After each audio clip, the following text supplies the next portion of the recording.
예배드리는 기쁨입니다. 기쁨의 자리에 불러주신 하나님께 감사하며 하나님의 생명의 말씀을 우리의 마음판에 잘 새기기를 소망합니다. 방금 읽은 본문 말씀에 의지하여 그리스도의 마음으로 세워지는 공동체라는 제목으로 말씀을 전하고 기도의 제목을 얻고자 합니다. 빌립보서 말씀을 살펴보고 있는데요. 빌립보서 말씀은 옥중서신입니다. 에베소서, 빌립보서, 골로새서, 빌레몬서 4개의 서신을 옥중서신이라고 하는데요. 사도 바울은 옥에 갇혀 있었지만 그 10년 가운데는 기쁨이 충만했습니다. 그 이유가 있습니다. 그 이유는 바로 그 10년과 함께 하시는 예수 그리스도가 있었기 때문입니다.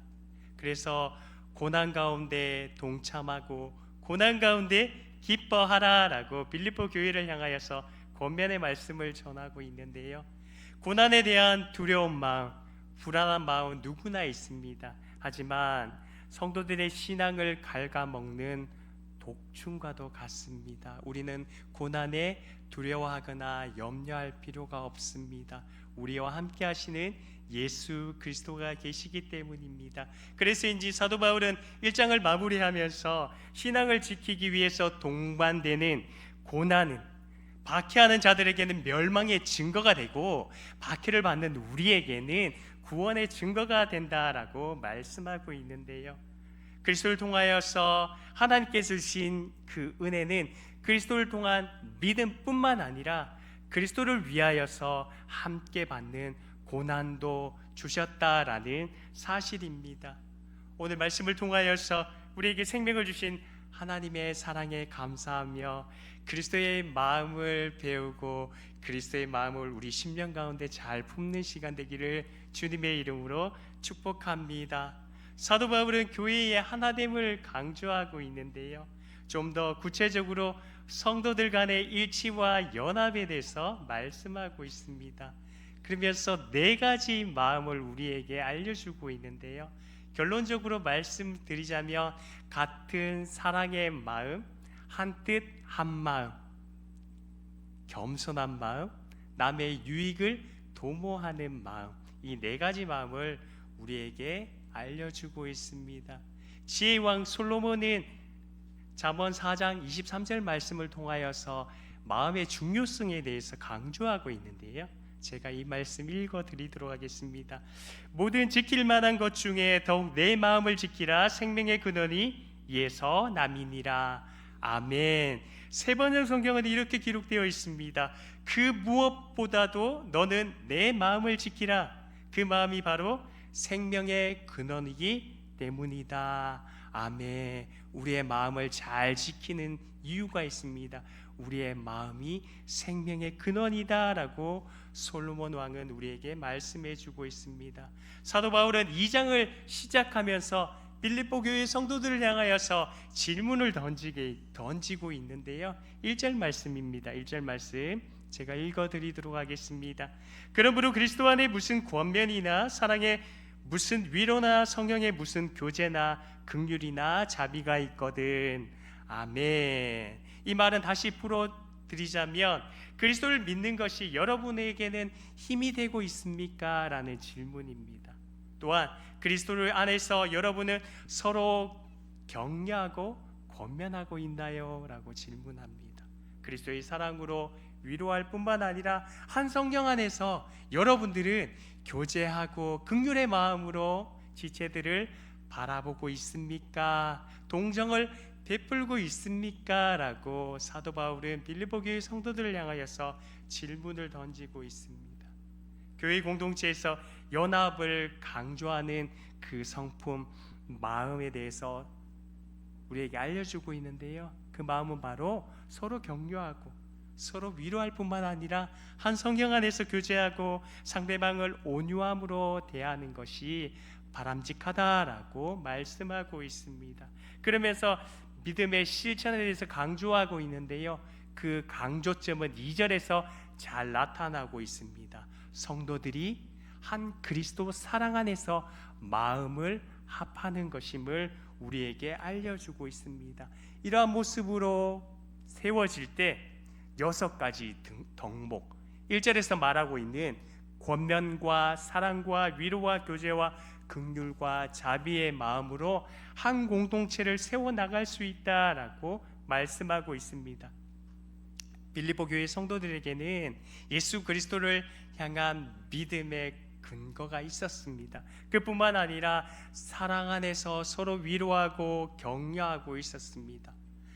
성령 안에서 활발한 교제로 위로하고 자비로 풍성했는데요, 거기서 한 가지 더 요청하고 있습니다. 그것은 바로 모든 것이 갖추어진 듯 보이는 빌립보 교회를 향하여서 더 필요한 것이 있다라고 사도 바울은 강조하고 있습니다.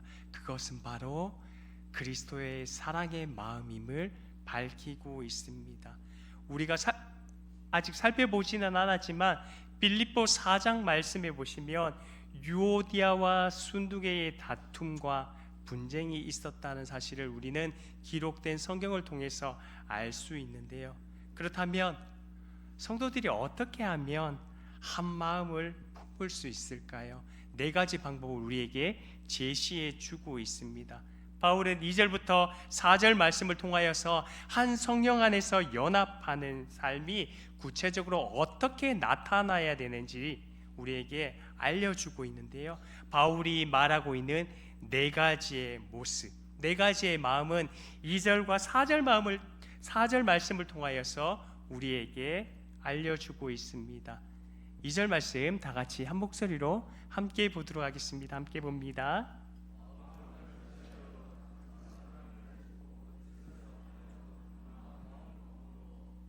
아멘. 마음을 같이하여 같은 사랑을 가지고 뜻을 합하며 한 마음을 품어라고 우리에게 권면해 주고 있습니다. 먼저는 같은 사랑을 가져야 합니다. 같은 사랑의 마음을 가질 것에 대해서 권면하는데요, 여기서 같은 사랑은 누구의 사랑을 우리에게 말씀해 주고 있을까요? 우리가 잘 알듯이 그리스도의 십자가의 사랑으로 하나 될 것에 대해서 권면하고 있습니다. 두 번째로는 뜻을 합하여 마음을 품는다라고 우리에게 권면하는데요, 한 뜻과 한 마음에 대해서 강조하고 있습니다. 한 성령 안에서 예수 그리스도는 교회의 머리로, 우리는 예수 그리스도의 몸을 이루는 지체로 만났습니다. 한 성령 안에서 교회의 다양성을 인정하지만 한 성령 안에서 다양성을 추구하는 그곳 가운데 통일성의 모습으로 한 뜻과 한 마음을 품을 것을 사도 바울은 강조하고 있습니다. 그러면서 3번째 마음을 우리에게 소개하고 있는데요, 그 마음은 바로 겸손의 마음입니다. 3절 말씀인데요, 이렇게 기록되어 있습니다. 아무 일에든지 다툼이나 허용으로 하지 말고 오직 겸손한 마음으로 각각 자기보다 남을 낮게 여기고, 아멘. 겸손한 마음으로 각각 자신보다 타인을, 지체를 보다 낮게 여길 것에 대해서 말씀하고 있습니다. 이 마음이 누구의 마음일까요? 바로 예수 그리스도의 겸손의 마음입니다. 바울은 다툼과 허영을 버리지 않으면 안 된다라고 강조하고 있습니다. 다투기를 좋아하고 헛된 영광을 추구하게 되면 겸손한 마음으로 한 공동체를 세워나가기가 어렵기 때문입니다. 4번째로는 각자 자기 일을 충실히 할 뿐만 아니라 지체들을 돌아보고 지체들을 세울 수 있는, 남의 유익을 도모할 수 있는 마음을 키워야 한다라고 우리에게 알려주고 있습니다. 4절 말씀인데요, 4절 말씀도 같이 보도록 하겠습니다. 함께 봅니다.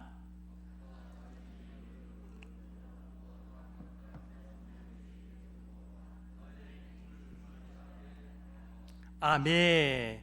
타인의 유익을 도모하는 마음에 대해서 강조하고 있습니다. 자기 일에 충실할 뿐만 아니라 지체들을 돌보고 긍휼과 자비의 마음으로 섬길 때 하나님이 원하시는 건강한 교회의 공동체를 세울 수 있음에 말씀하고 있습니다. 바울은 이 네 가지를 실천할 때 성도의 마음이 한 마음으로 연합할 수 있다라고 우리에게 권면하고 있습니다. 4절의 권면 앞에서 겸손이 강조된 것을 보면 바울은 겸손한 사람만이 다른 사람을 돌볼 수 있었다라고 생각한 것 같습니다. 사도 바울은 하나 되는 교회의 특징, 각 개인이 자기 중심성을 버리고 자기 개인 중심성을 버리고 타인의 유익을 도모하고 나보다 남을 낮게 여길 뿐만 아니라 겸손한 마음으로 같은 예수 그리스도의 사랑으로 섬길 때 하나님이 원하시는 같은 뜻, 같은 마음, 같은 생각, 같은 열매의 공동체를 세워나갈 수 있다라고 우리에게 요청하고 있습니다. 사랑하는 디오네 성도 여러분, 그리스도 안에서 같은 뜻, 같은 마음, 같은 생각, 같은 열매로 올 한 해 풍성히 하나님께 영광 돌리는 삶 살아가기를 주님의 이름으로 축복합니다. 교회 공동체는 아름다운 관계의 공동체입니다. 왜냐하면 예수 그리스도께서 우리를 위해서 하나님과 우리 사이를 연결시켜 주시는 가교의 역할로 이 땅 가운데 오셨기 때문입니다. 온전한 관계를 통하여서 한 성령 안에서 한 아버지, 하늘 아버지를 섬길 뿐만 아니라 우리의 주인 되신 예수 그리스도를 바라보며 예수 그리스도의 착하고 충성된 종으로 살아가는 우리 모두가 되기를 주님의 이름으로 축복합니다. 사도 바울은 배려와 겸손의 삶의 자세와 태도를 2장 5절 말씀을 통하여서 예수 그리스도의 겸손의 마음, 이 마음을 품을 것에 대해서 우리에게 말씀해 주고 있습니다. 5절 말씀인데요, 5절 말씀 다 같이 한 목소리를 함께 보도록 하겠습니다. 함께 봅니다.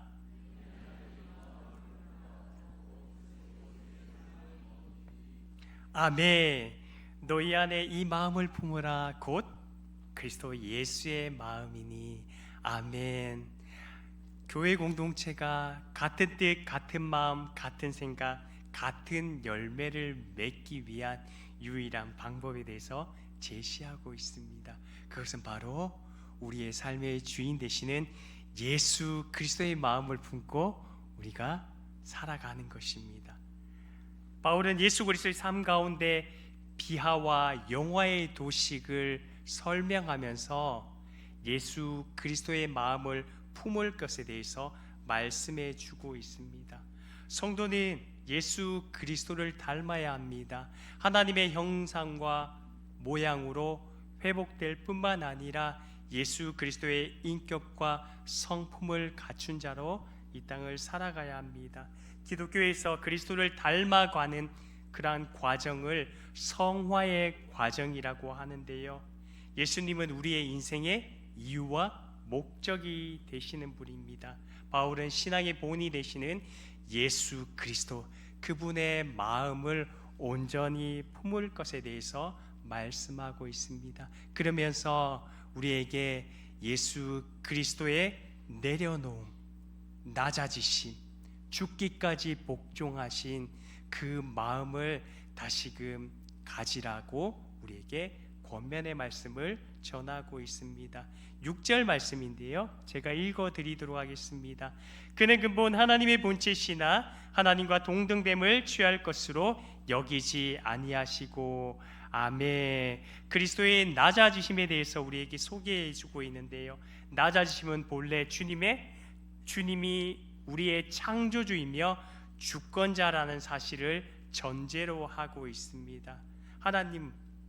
하나님과 동등된 예수 그리스도, 그분이 하나님의 본체였지만 하나님과 동등됨을 취하지 아니하시고 이 땅 가운데 오신 낮아지심에 대해서 우리에게 말씀해 주고 있습니다.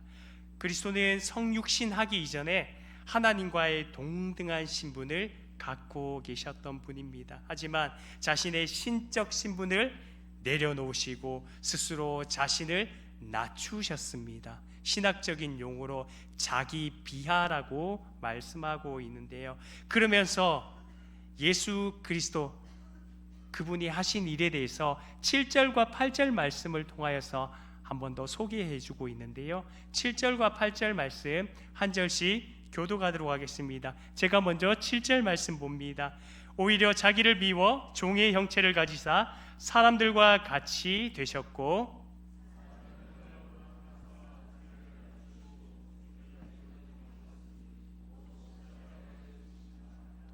아멘. 사도 바울은 성육신하신 예수 그리스도의 자기 비하 최저점에 대해서 우리에게 소개해 주고 있습니다. 예수 그리스도의 성육신은 세 가지 과정을 통하여서 우리에게 나타내 보이셨다라고 말씀해 주고 있는데요. 먼저는 자기 비움이 있었습니다. 또한 종의 형체를 취하셨고요. 십자가의 길을 열기 위해서 끝까지 하나님의 뜻을 복종하셨다라는 것을 우리에게 세 가지로 소개하고 있습니다. 먼저는 자기 자신을 비우셨습니다. 케네오라는 헬라어 단어가 사용되고 있는데요. 이 단어는 신적인 신분 또는 신적인 존재 방식을 버리는 것을 의미합니다. 그리스도의 신분이 낮아졌다고 해서 그의 신성이 낮아진 것은 아니지만, 그 신성이 사라진 것은 아니지만 단지 신적인 권위를 버리셨다라는 사실입니다. 그 이유가 무엇일까요? 그 이유는 바로 우리를 만나기 위해서 신적인 권위를 버리셨다라는 사실입니다. 두 번째로는 7절 말씀에 보시면 종의 형체를 가지셨다라고 소개하고 있는데요. 종은 자기 주인 앞에서 어떠한 권리도 내세우지 않습니다. 이러한 모습으로 예수 그리스도는 종의 형체를 취하셨다라고 소개합니다. 그리고 더 나아가서 8절 말씀에 보시면 사람의 모양으로 이 땅 가운데 오셨을 뿐만 아니라 자기 자신을 낮추시고 하나님께서 열어놓은 십자가의 길, 그 구원의 길을 묵묵히 순종하며 걸어가셨다라고 말씀하고 있습니다. 사람의 모양으로 이 땅 가운데 오셨는데요, 창조주의 모습이 아닌 피조물의 모습으로 인간의 옷을 입고 이 땅 가운데 오셨다라는 사실입니다.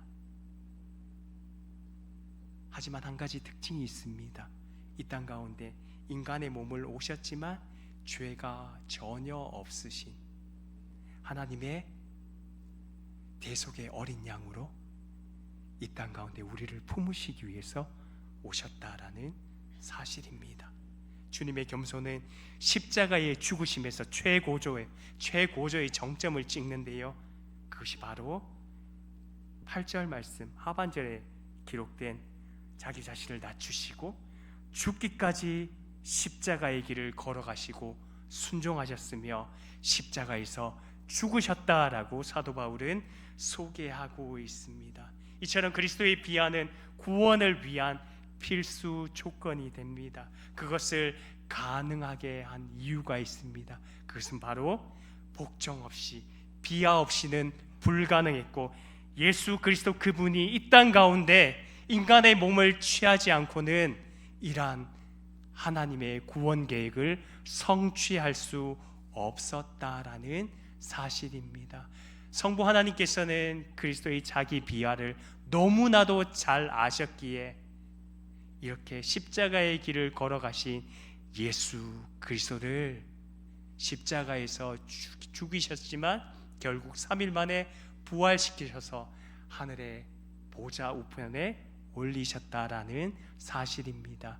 그 내용이 9절부터 11절 말씀에 잘 기록되어 있는데요, 한 절씩 교독하고 마지막 11절 말씀은 합독하도록 하겠습니다. 제가 먼저 9절 말씀 봉독합니다.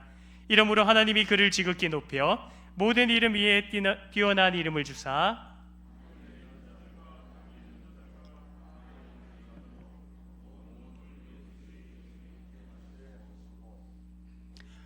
모든 입으로 예수 그리스도를 주라 시인하여 하나님 아버지께 영광을 돌리게 하셨느니라. 아멘. 이 주인술은 그리스도의 영화, 그리스도의 높아지심이 무엇인지 우리에게 자세히 설명해 주고 있습니다. 바울은 성부 하나님께서 예수 그리스도를 지극히 높여 모든 이름 위에 뛰어난 이름을 주셨다라고 그리스도의 영화를 우리에게 묘사해 주고 있습니다. 다시 말하자면 그리스도가 최고의 권위자로 다시 복귀하셨음을 우리에게 말씀해 주고 있습니다. 그렇다면 성부 하나님이 그리스도를 최고의 권위자로 삼으신 목적이 무엇일까요?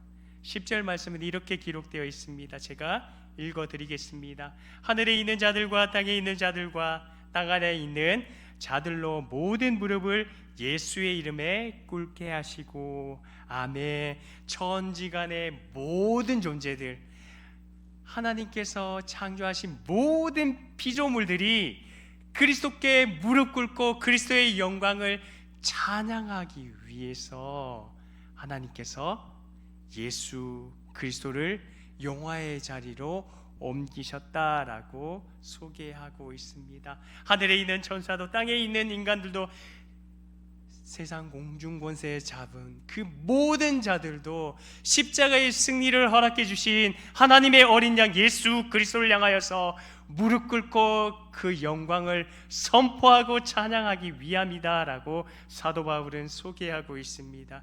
그러면서 11절 말씀을 통하여서 모든 입으로 그리스도를 만유의 주 만왕의 왕이라고 시인하고 고백하기 위함이다라고 11절 말씀을 통하여서 우리에게 소개해 주고 있는데요. 11절 말씀도 다 같이 한 목소리로 한 번 더 합독하도록 하겠습니다. 함께 봅니다. 모든 입으로 예수 그리스도를 주라 시인하여 하나님 아버지께 영광을 돌리게 하셨느니라.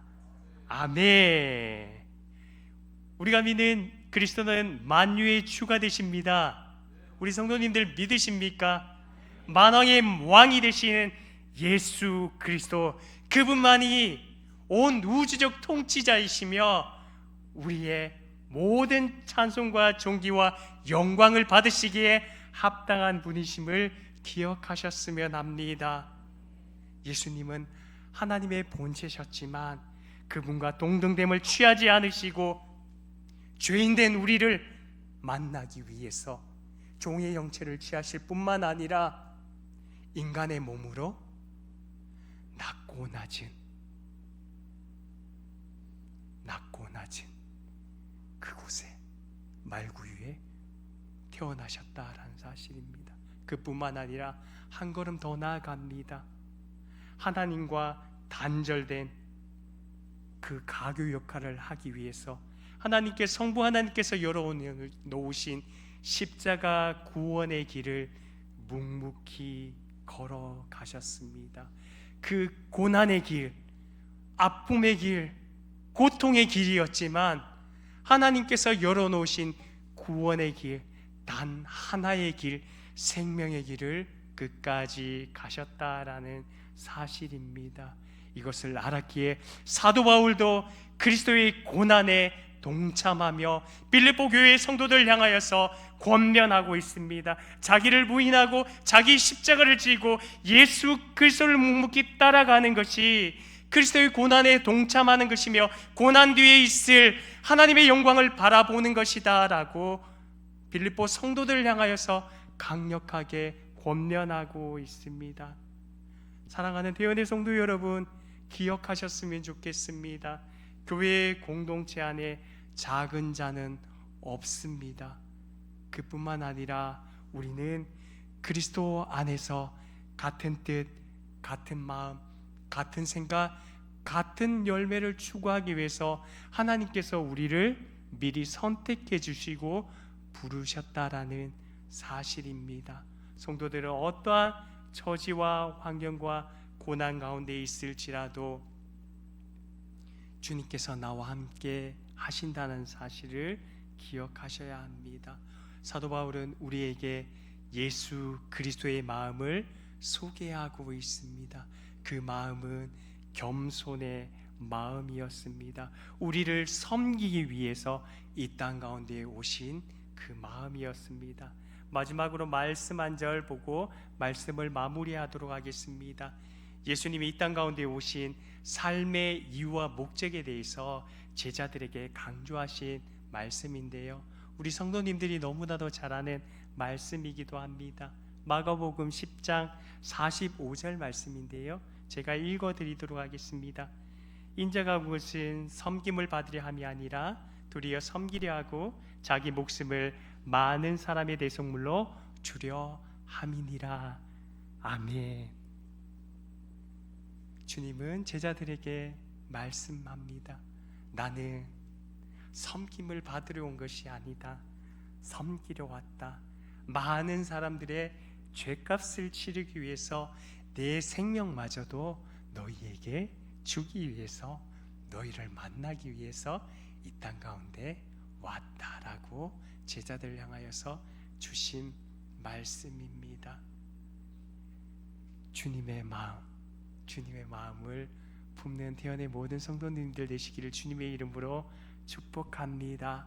섬김의 본이 되신 그리스도의 마음을 쫓아 그리스도의 사랑으로 충만하게 되어 지체들을 돌보고 섬기며 한 성령 안에서 긍휼과 자비의 마음으로 한 공동체, 믿음의 공동체, 사랑의 공동체, 성령의 공동체 세워가는 우리 모두가 되기를 주님의 이름으로 축복합니다.